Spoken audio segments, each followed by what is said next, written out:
Evil Dead fans, in this video I really want to go over the chainsaws that are in my personal collection. And hopefully I'll have a fifth one to add to that soon.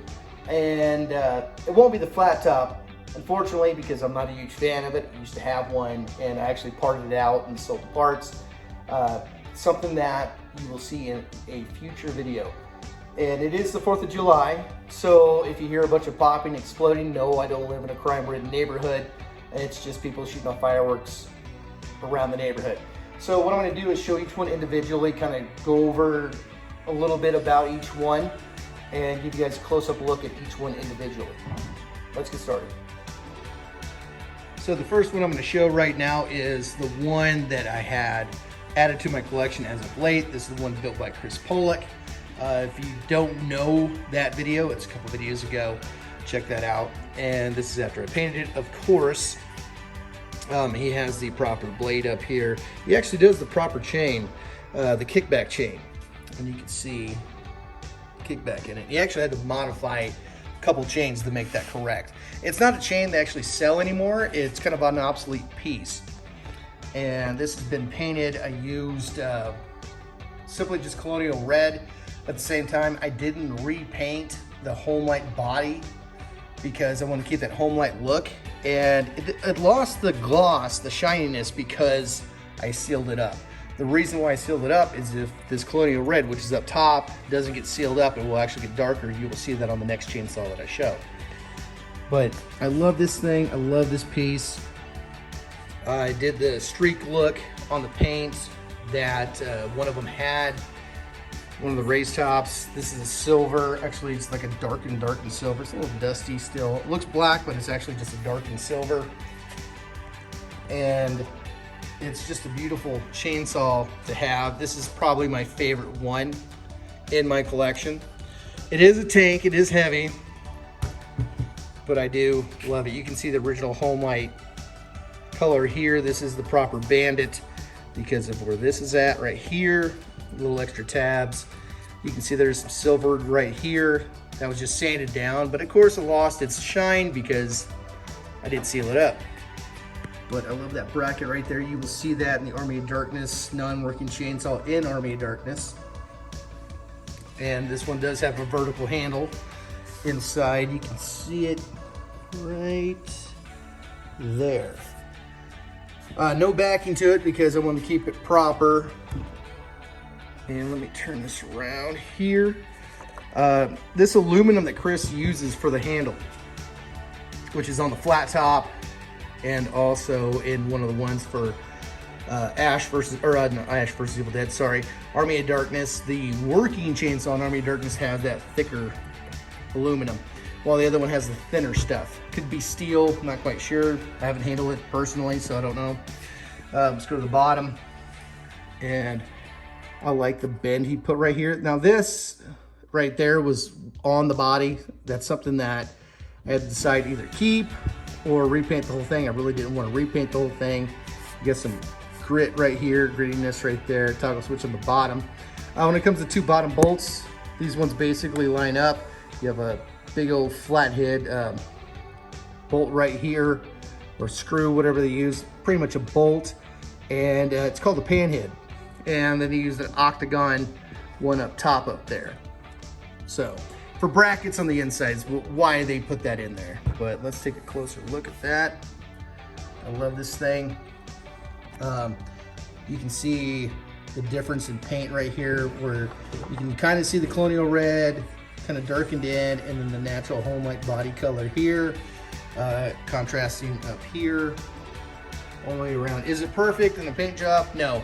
But do I like it? Yes. And still, this is one of my favorite chainsaws. This is something that I wanted to make sure the paint job stayed the way it is, because I didn't want the colonial red to get super dark.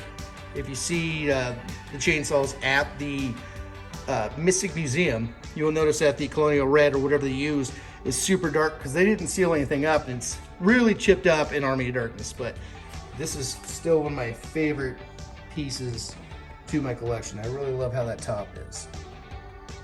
So the next chainsaw that I'm going to show you is my Army of Darkness chainsaw.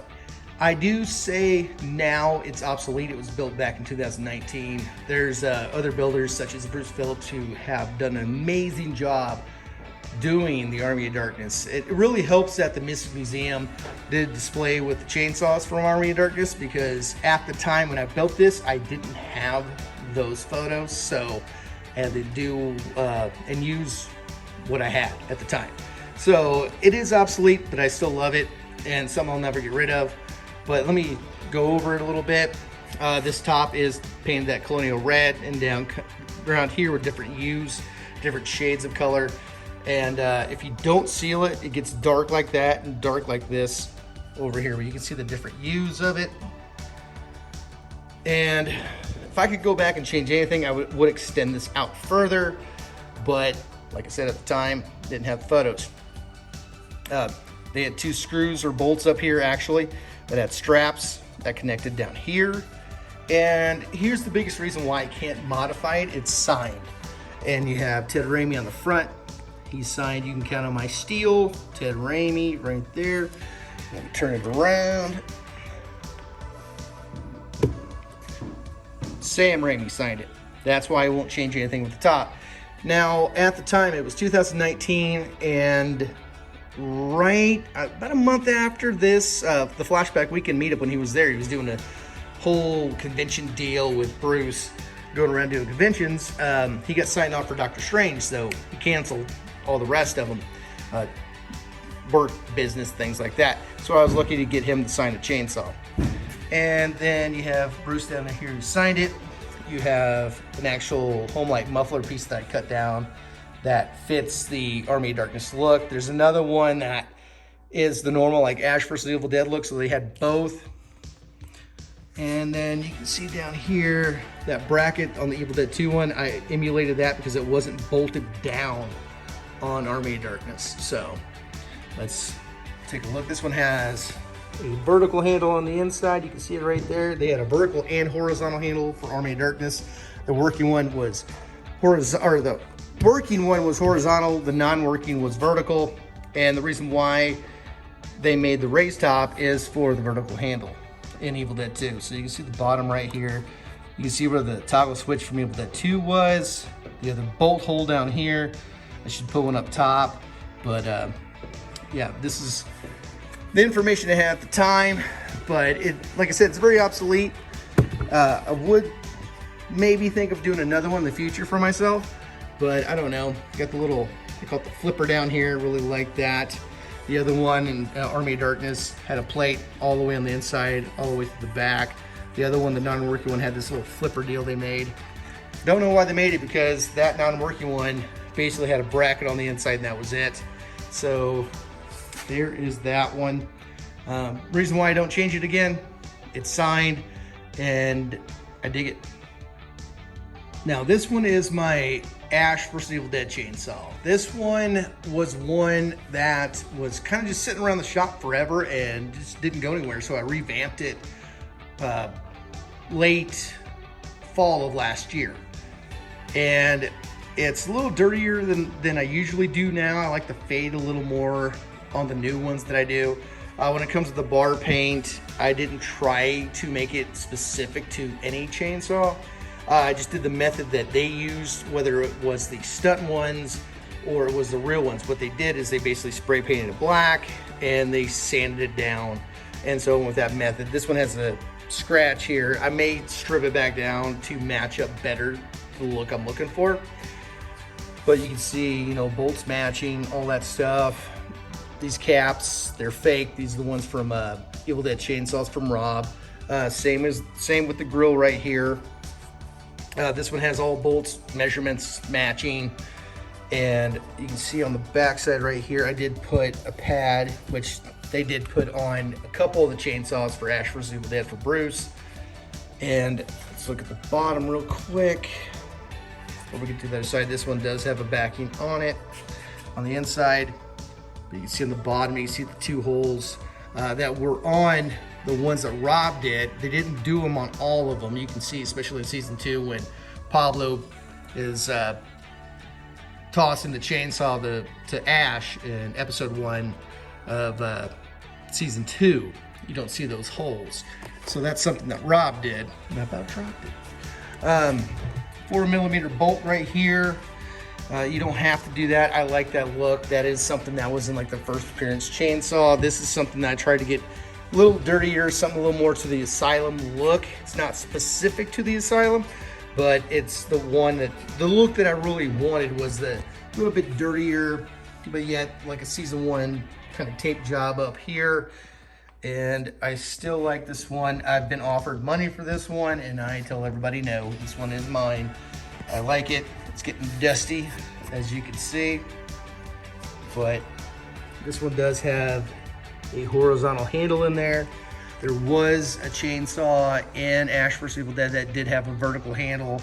So if you go with vertical handle, you still are correct with Ash vs. Evil Dead, but for the majority, they had horizontal handles. I do like this one a lot. But like I said, I may change the bar paint up a bit. When it comes to the body and stuff, I'm happy with the look it has right now. So I'm gonna keep it as is with that. So yeah, really like this one. This one is, you know, right up there in the top of my favorites that I actually own. And finally, we have the Postapocalyptic chainsaw. This is something that, if there would have been a season 4, just like a story that I imagined if Ash had to make him with a chainsaw in hand. I won't go over the whole story, I'll just go over the build a little bit. The bar is engraved. This actually deciphers out to something. There's a different inscription on the other side. One side says Brett's Groovy Chainsaws, and I think there's like an abbreviation of initials or something. And the other side says Knights of Samaria, with the same kind of thing with initials. The paint looks like dried blood on the inside. I actually engraved this into a real bar, and the same with all this stuff right here, all this cracking. I engraved all of that. Different kind of chain, a little more rigid, a little more badass. The hinge on the front was something that originally was done in Evil Dead 2. Instead of it being right here, they had it up front down here, but I put it up here, and I'll show you why here in a second. Has the reverse caps like the Evil Dead 2 chainsaw that I have from Chris Pollock, and that was done on Evil Dead 2 and on Army of Darkness, because the Evil Dead 2 chainsaw that was used in that chainsaw used in Evil Dead 2 was also used in Army of Darkness. So this grill right here, it's deeper. This is the one I used to use. I wanted to bring that back for this chainsaw. And then we have the different acorn nuts down here, because I wanted it to be like a crown kind of thing. So that's why I went with that. I went with the silver top to represent the flat top, of course. Different tape up here. A lot of people, they hit me up and say the legendary chainsaw off the game was kind of modeled after mine in a way, since we have the tubes right here. The tubes on the game go from here but down to here, but it does have the silver tape up top, and you know, it's kind of, you know, is it or isn't it? It's fine if it is. If it ain't, it's cool too. But it's cool that people see that and go, Brett, that's your chainsaw. We have the Army of Darkness style muffler over here. It used to be something else, but it broke off, so I went ahead and put that on there. We have the handcrafted, handcrafted, made locally, Michigan. And I wanted to get the sticker that said handcrafted, not, you know, hands or multiple hands or whatever. I want handcrafted because Ash has one hand. So I got that sticker made specifically for this chainsaw. And I do give that sticker out to people because I still have a ton of those. So if you want one, let me know. Here's the other inscription on the other side of the bar here. Let's look at the bottom real quick before we look at it a little further. This is still one of my favorites. I've been asked to recreate this, and it's just like, no, it's too much to it. You got a sticker I made for the bottom, a little price sticker. It says $109.95. If you remember in Army of Darkness, when he talks about the price of the boomstick, it was $109.95 at S-Mart. And actually, the original sell price of these home lights, when they came out, it was $109.95. Thank you, Bruce Phillips, for posting that about a year ago. There is a backing behind here This one does have a horizontal handle. Different bolt styles. One sticking out in the back like a Evil Dead 2 kind of thing, but at the same time the bolt head style like Ash vs Evil Dead. Same with up here. But all you have to do to open it up is remove this acorn nut. Opens right up. I've gone over this before on how it was made. I want to make sure that you got to see a little bit of the motor down here and all this handmade stuff. This is actually from a car or truck kit my son had. I had to make that, and this whole piece right here. This is all, other than this, is all handmade. The only thing I bought for this was these vials. One has blood, fake blood, sorry, and the other one has like dish soap, almost like the girl at the end of season 3 when Ash wakes up. She has like this clear liquid in her, so one do kind of the same thing, how it's kind of fueled. Some home light pieces here. This stuff is off of a home light, or it's from an old 1970s radio. So you can see some circuitry stuff down here, and the actual cords. I can't get a good view, but they actually, you can kind of see it plugs into something back there. These cords on the outside. So they just don't go to nothing, and they actually lead into something. But I put a lot of grit in here, kind of cover up a bunch of shit. And because it was just kind of a filler space. And with how the top sits, I didn't need to add a whole ton here. If I added too much, which I did at one time, it wouldn't shut correctly. And this toggle switch does work. So very, very cool piece, and still one of my favorites. And it is wearable. A lot of people ask about that. Is it wearable? Yes, it's wearable. You can actually wear it and open the top up, which is pretty cool. It took a long time to figure out for hand space. It actually has a little more room than a flat top. So if you can wear a flat top comfortably, you can wear this no problem. And the cool thing is, just with that one little nut right here, you can actually just lift it right up with a full normal bar. This is sheet metal. It is not aluminum. It has to be sheet metal, because if it was aluminum, it would bend and warp and be a pain in the ass. But I did this back in, I think, early 2020, something like that. Like the paint right here, it's got a rust look, but yet all kind of an oxidization going on. Same with the front a bit. Different nuts and bolts. Some aren't accurate to Evil Dead 2 or Army of Darkness or Ash vs Evil Dead. I just want to add a few other different components to this. So this one does, like I said, has a horizontal handle inside. Let me flip it around, give you guys a shot of that. On the inside, a lot of people have not seen the inside of this. You can see that ledge right there. And there's the handle. You can see how it's kind of like a flat top right there. But it's actually, this is foam right here for protection of your hand, and it kind of slopes up. So if you can put your hand in, you're good to go. But yep, this is something that I'll keep. A friend of mine, Paul Rutherford, already claimed it, if I ever get rid of it, that he's gonna get it. So if I ever get rid of it, it's going to him. The paint job on the side is the red I use on the Ash vs Evil Dead bodies. This is the Colonial Red up top. I wanted to reuse that at the same time. All right, so there it is. There's my collection of Evil Dead chainsaws that I've made and Chris Pollock has made. Chris Pollock has actually added parts to the Army of Darkness with this grill. I forgot to mention that. And he's the guy, again, who did the Evil Dead 2. And regardless whether something's obsolete or something's a concept, it's just very cool to have a collection that you can appreciate, whether or not it's screen accurate or not. So if you're a builder or you're somebody trying to build a chainsaw and you can't get it exact, as long as you appreciate it, that's all that really matters.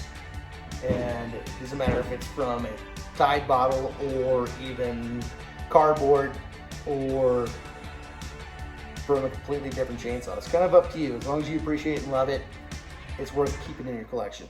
So until next time, you guys stay groovy.